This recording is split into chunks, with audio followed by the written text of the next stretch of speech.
Hello everyone, welcome to my YouTube channel learn with Kanika. आज हम करेंगे यूपी प्राइमरी सुपर टेट 2022 के लिए संस्कृत का प्रैक्टिस सेट 7, जिसमें हम संस्कृत की इम्पोर्टेंट 50 क्वेश्चंस करेंगे। तो अगर आपको वीडियो अच्छी लगे तो इसे लाइक एंड शेयर ज़रूर कीजिएगा। साथ ही अगर आप चैनल पर नए हैं तो चैनल को सब्सक्राइब भी ज़रूर करें और साथ ही बेल आइकन प्रेस कर लें ताकि आपको वीडियो के अपलोड होते ही नोटिफिकेशन मिल जाए और आपकी कोई भी वीडियो मिस ना हो पाए। क्वेश्चन फर्स्ट है, इनमें से तत्पुरुष समास किसमें नहीं है? शरणागत का तो कल हमने पढ़ाई था, शरण में आया हुआ इसमें तत्पुरुष समास होगा। पुत्र हितम, पुत्र के हित के लिए, ये भी तत्पुरुष समास होगा। धर्म भ्रष्ट, जो धर्म से भ्रष्ट हो, ये भी इसमें भी तत्पुरुष समास होगा। लेकिन जो है स्त्री पुरुष हो तो जब हम इसका समास विग्रह करेंगे तो ये क्या हो जाएगा? स्त्री और पुरुष। ये कौन से टाइप का समास है? हमारा द्वंद्व समास। तो यहाँ पर आंसर हो जाएगा ऑप्शन सी। कृतवाच्य में कर्ता के साथ लगने वाली विभक्ति कौन सी होती है? तो यहाँ पर पूछा गया है कि कृतवाच्य में कर्ता के साथ लगने वाली कौन सी होगी? प्रथमा विभक्ति, ऑप्शन बी। रिक्त स्थान में कौन सा उपयुक्त अव्यय आएगा? सहा सिंह डैश अवदत, उसने सिंह से कहा, ये होना चाहिए हमारा सेंटेंस कंप्लीट। तो यहाँ पर आ जाएगा इव, तो हो जाएगा सहा सिंह इव अवदत, ऑप्शन बी। त्वम सत्य वद में प्रयुक्त लकार कौन सा है? कि तुमने सच बोला। अब यहाँ पर हमें वद के अकॉर्डिंग बताना है कि जो वद के रूप चलेंगे तो ये किस टाइप से दे रखा है। तो यहाँ पर जो लकार होगा ये कौन सा होगा? लोट लकार। राजनु शब्द है, राजनु शब्द जिसमें अव की मात्रा इस टाइप से होती है, ये होता है हमारा द्विवचन। तो आंसर होगा ऑप्शन बी। गंगा का पर्यायवाची नहीं है, इनमें से गंगा का पर्यायवाची कौन सा नहीं है? तो यहाँ पर अगर हम देखेंगे तो भागीरथी भी है, मंदाकिनी भी है और देव नदी भी है। लेकिन जो तरंगणी है ये नदी का पर्यायवाची होता है, ना कि गंगा का। तो आंसर होगा ऑप्शन बी। नीचे दिए गए अपठित गद्यांश को ध्यानपूर्वक पढ़कर पूछे गए प्रश्न का उत्तर दीजिए। यहाँ पर दिया गया अत्र अनुच्छेदम कुल घातकत्वम इतस्य पदे के विपर्याय लिखित। तो जो ये कुल घातकत्वम है इसका हमें विपर्याय मीन्स विलोम शब्द लिखना है कि क्या होगा। तो जो कुल घात का विलोम शब्द है इसका अपोजिट ये हो जाएगा कुल दीपकतम। अंतस्थ वर्णों की संख्या कितनी है? तो अंतस्थ वर्ण जो होते हैं ये होते हैं य, र, ल और व। तो ये हो जाएंगे हमारे 4। अगर ऊष्म वर्णों की संख्या पूछी जाए वो भी 4 ही होगी, बस ये क्या हो जाएंगे? श, स, श, ह। तो ये 4 हो जाएंगे और अंतस्थ वर्ण भी 4 होंगे, य, र, ल, व। नेक्स्ट है, निम्न में उचित संधि लिखिए। वने मृगा चरंती। तो यहाँ पर मृगा प्लस चरंती दे रखा है, तो मृगा प्लस चरंती का मिलकर क्या बनेगा? तो ये 4 आए तो सचुत्व जो संधि थी, व्यंजन संधि, वो होगी। तो यहाँ पर हो जाएगा मृगा मृगाश चरंती, ऑप्शन बी। दुर उपसर्ग का अर्थ क्या होता है? तो ये दुर उपसर्ग कई में लगाते हैं तो ये बताना है कि इसका अर्थ क्या होगा? बुरा। कर्तवाच्य में कर्म के साथ लगने वाली विभक्ति कौन सी होती है? तो कर्म के साथ पूछा है तो ये हो जाएगी द्वितीय विभक्ति, ऑप्शन सी। द्वितीय विभक्ति किस कारक की ओर संकेत करती है? तो हमारी हमेशा कर्ता होती है प्रथमा विभक्ति और द्वितीय होती है हमारा कर्म कारक। संबंध हो जाएगा 6, अपादान हो जाएगा 5th और अधिकरण हो जाएगा 7th। नेक्स्ट है, मानवः प्रतिदिनम ईश्वर स्मरेत। तो मानव प्रतिदिन ईश्वर को स्मरण करता है। स्मृत के अकॉर्डिंग हमें बताना है कि यहाँ पर कौन सा लकार यूज हुआ है। तो ये हो जाएगा विधिलिंग लकार। इनमें से कौन सा एक वचन है? तो बालक है, एक वचन है, हमें पता है। एक बालक, बाल कहा, इसमें 2 बालक हो जाएंगे। छात्रों में भी 2 छात्र, रामू में भी द्विवचन। तो यहाँ पर एक वचन हो जाएगा, ऑप्शन ए बाल कहा। वायु का पर्यायवाची नहीं है, तो वायु का पर्यायवाची इनमें से कौन सा नहीं है? अनिल भी है, समीर भी है, वातय भी है। लेकिन जो पवन सुत है वो होता है पवन सुत, मतलब उसका लड़का। लेकिन इसका पर्यायवाची वायु नहीं होगा, ये होगा वायु का या पवन का लड़का। तो इसका मीनिंग होगा हनुमान जी। तो यहाँ पर हो जाएगा ऑप्शन बी। नेक्स्ट है, नीचे दिए गए अपठित पद्यांश को ध्यानपूर्वक पढ़कर पूछे गए प्रश्न का उत्तर दीजिए। किम दुर्निर्गम चलम। तो यहाँ पर ये पूरा करना है कि किम दुर्निर्गम चलम। तो फर्स्ट लाइन में ही दे रखा है मनो दुर्निर्गम चलम। तो यहाँ पर हो जाएगा ऑप्शन ए मनो। नीचे दिए गए अपठित गद्यांश को ध्यानपूर्वक पढ़कर पूछे गए प्रश्न का उत्तर दीजिए। उद्दंड बालकः अत्र किम विशेषण पदम अस्ति। तो जो उद्दंड बालक है यहाँ पर उसमें क्या किस विशेषण का प्रयोग किया गया है।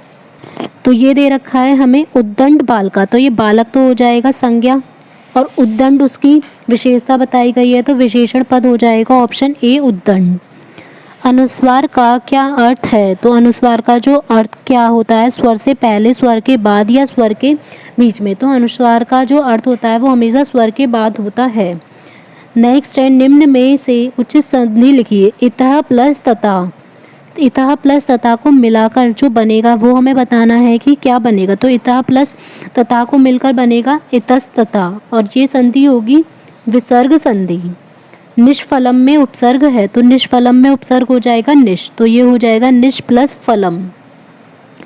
शनि का अर्थ है, शनि का अर्थ होता है धीरे। कहाँ का हो जाएगा कुत्र, आने वाला कल स्वा और बाहर हो जाएगा बहिर। तो यहाँ पर इसके अकॉर्डिंग हो जाएगा शनि का अर्थ धीरे। किसी स्थान से पृथक हुए व्यक्ति या वस्तु में कौन सी विभक्ति होती है। जब भी कोई चीज़ किसी से अलग हो रही हो तो वहाँ पर हमेशा जो विभक्ति होगी ये होगी हमारी फिफ्थ विभक्ति। और ये कौन सा कारक होगा, अपादान कारक। कर्म कारक की होगी हमारी सेकंड विभक्ति, अधिकरण की सेवंथ और संबंध कारक की सिक्स। यदि कोई व्यक्ति अपने बारे में बात कर रहा हो तो संस्कृत में वो कौन सा पुरुष होगा। अगर वह अपने बारे में बात कर रहा है तो वह होगा उत्तम पुरुष। निम्न में से द्विवचन कौन सा है। तो द्विवचन इनमें से हो जाएगा पतिभ्याम, ऑप्शन बी। नेक्स्ट है वाग्देवी पर्यायवाची है। तो वाग्देवी जो पर्यायवाची है ये होगा सरस्वती का। नेक्स्ट है नीचे दिए गए अपठित पद्यांश को ध्यानपूर्वक पढ़कर पूछे गए प्रश्न का उत्तर दीजिए। वर्धते इति, यहाँ पर दे रखा है वर्धते इति क्रिया पदस्य कृत पदम किम। तो इसका जो कृत प्रत है वो क्या दे रखा है। तो फर्स्ट में दे रखा है क्रंदनम वर्धते तस्य, तो यहाँ पर आंसर हो जाएगा ऑप्शन ए क्रंदनम। नीचे दिए गए अपठित गद्यांश को ध्यानपूर्वक पढ़कर पूछे गए प्रश्न का उत्तर दीजिए।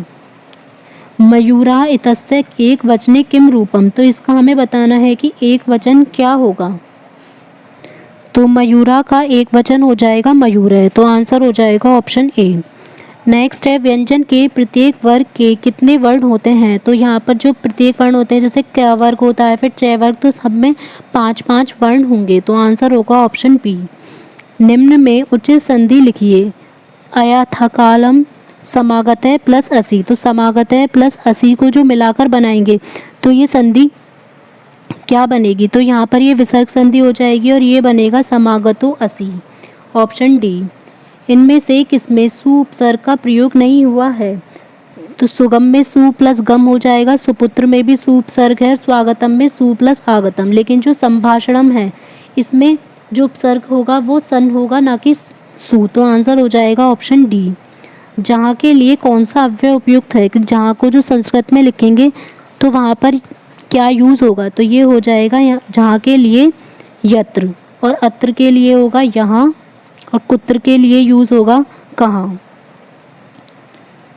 अहम कमलेन पत्रम लिखानी, मैं कमल से पत्र लिखता हूँ। यहाँ पर कमल की जगह आएगा कलम, कि मैं कलम से पत्र लिखता हूँ। तो कलमेन में कौन सी विभक्ति होगी। तो यहाँ पर बतानी है कि तो वह कलम से पत्र लिखता है तो कलम को यूज़ कर रहा है, तो जिसमें अगर हम कोई चीज़ यूज़ कर रहे हैं तो ये हो जाएगा तृतीया विभक्ति।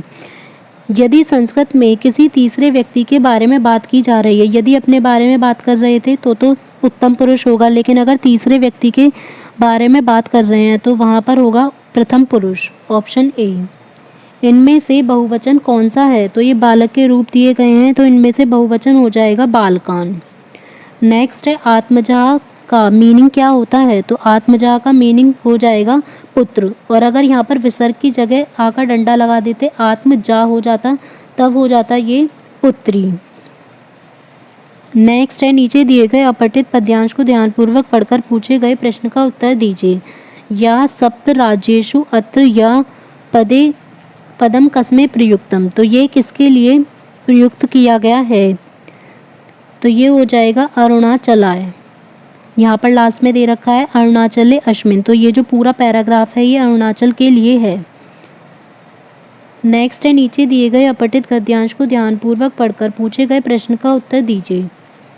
मार्गा इति पदस्य किम विशेषण पदम, कि मार्गा के लिए क्या विशेषण पद का प्रयोग किया गया है। तो यहाँ पर दे रखा है विस्तृता मार्गा, तो विस्तृत हो जाएगा इसका विशेषण और मार्ग हो जाएगा संज्ञा, तो आंसर हो जाएगा ऑप्शन सी। नेक्स्ट है, एडा पदानांदति किस संधि का विधान करता है। तो ये किस संधि का सूत्र है, यह हो जाएगा पूर्व रूप संधि का सूत्र। नेक्स्ट है, निम्न में उचित संधि लिखिए। विद्यालय प्लस अस्ति, तो विद्यालय प्लस अस्ति को जो मिलाकर बनेगा ये हो जाएगा विद्यालयो अस्ति। दुर्व्यवहार इनमें से कौन सा उपसर्ग प्रयुक्त नहीं हुआ है। दुर्व्यवहार में दुर भी हो जाएगा, भी हो जाएगा, अब हो जाएगा, लेकिन अभी का इसमें कहीं भी यूज नहीं होगा, तो आंसर होगा ऑप्शन बी। नूनम अव्यय का क्या अर्थ है। तो नूनम अव्यय का अर्थ हो जाएगा यहाँ पर निश्चय से, ऑप्शन डी। पिता पुत्रेण सह नगरम गच्छति, पिता पुत्र के साथ नगर जाता है, तो यहाँ पर सह भी यूज हो रहा है। इसके अकॉर्डिंग बताना है कि कौन सी विभक्ति यूज हुई है, या तो पुत्रेण के अकॉर्डिंग देख लेंगे या सह के अकॉर्डिंग, दोनों के अकॉर्डिंग ही होगी तृतीया विभक्ति।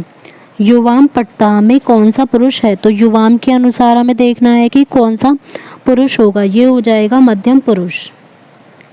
इनमें से एक वचन की विभक्ति कौन सी नहीं है। तो एक वचन की रामेण भी है, रामे भी है, रामे राम है भी है, लेकिन जो रामाभ्याम है यह हो जाएगी द्विवचन की, तो आंसर होगा ऑप्शन बी। रमापति पर्यायवाची है, रमापति पर्यायवाची हो जाएगा विष्णु का। नीचे दिए गए अपठित पद्यांश को ध्यानपूर्वक पढ़कर पूछे गए प्रश्न का उत्तर दीजिए। सरलता इत्यर्थे श्लोके किम पदम प्रयुक्तम, तो सरलता यहाँ पर किस चीज़ के लिए यूज किया गया है। तो सरलता की जगह यहाँ पर जो वर्ड यूज किया गया है वो फर्स्ट वर्ड है अवक्रता था, जिसमें कि कोई भी वक्र ना हो, सीधा हो। नीचे दिए गए अपठित गद्यांश को ध्यानपूर्वक पढ़कर पूछे गए प्रश्न का उत्तर दीजिए। चिंतयित्वा इति अर्थ गद्यांश से किम पदम प्रयुक्त, चिंतयित्वा के लिए यहाँ पर कौन सा पद यूज किया गया। तो यहाँ पर चिंतयित्वा के लिए हो जाएगा ऑप्शन ए चिंतयन। नेक्स्ट है, स्तु सचुना सचु किस संधि का प्रकार है। तो स्तु सचुना सचु यह हो जाएगा हमारा हल संधि, और हल संधि ये किसके अंतर्गत आती है, व्यंजन संधि के। इसे हल संधि भी बोल सकते हैं या व्यंजन संधि भी बोल सकते हैं, और हो जाएगा सचुत्व संधि का ये सूत्र। नेक्स्ट है, निम्न में से उचित संधि लिखिए। मन्ये वायु प्लस एवा, तो वायु प्लस एवा का जो जोड़कर बनाएंगे तो हो जाएगा वायु रिव, और हो जाएगी यहाँ पर विसर्ग संधि। नेक्स्ट है, परिणाम में उपसर्ग है, तो परिणाम यहाँ पर हमारा जो उपसर्ग हो जाएगा ये हो जाएगा प्र, तो आंसर होगा ऑप्शन बी। अगर आपको क्लास अच्छी लगी हो तो वीडियो को लाइक एंड शेयर ज़रूर करें, और साथ ही चैनल पर अगर नए हैं तो चैनल को सब्सक्राइब करना ना भूलें। साथ ही आप बेल आइकन प्रेस कर सकते हैं ताकि आपको वीडियो का नोटिफिकेशन अपलोड होते ही मिल जाए, और कमेंट बॉक्स में ज़रूर शेयर करें कि आपको क्लास कैसी लगी और आपका स्कोर कैसा रहा। Thank you.